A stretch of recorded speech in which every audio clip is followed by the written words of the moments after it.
દુષ્કાળનો ડર અને લૂણીઓની દલીલ। એક ગરમ ઉનાળામાં ખૂબ જ દુષ્કાળ પડ્યો હતો।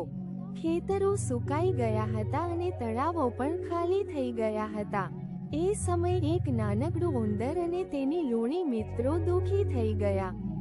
તેઓ ક્યાંકથી થોડું ખાવાનું લાવે અને તે પણ વહેંચીને ખાય। એક દિવસ ઉંદર બોલ્યું, ચાલો આપણે બધા ભેગા મળી એક લૂણી કૂણું બનાવીએ જ્યાં આપણે ખૂબ અનાજ ભેગું કરી રાખી શકીએ।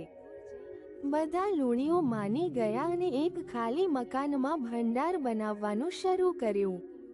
દિવસે દિવસ અનાજ ભેગું થતું ગયું। ઘણા ઉંદરોને આશરો મળ્યો। હવે જ્યારે બીજી પ્રજાતિના ઉંદરો આવીને અનાજ માંગવા લાગ્યા, લૂણીઓએ ખુશીથી કહ્યું, અમે સહાય કરીશું, પણ શરત એ છે કે તમે પણ આ તકલીફભર્યા સમયમાં સહયોગ આપો। નૈતિક શીખ: મૂંઝવણના સમયમાં સહકાર અને આયોજનથી મોટું પરિવર્તન લાવવામાં આવી શકે છે। Thank you for watching Gujju કી અનોખી કહાનિयाँ. Please subscribe, like, and share my videos more updates. Also, follow my Facebook page for more updates.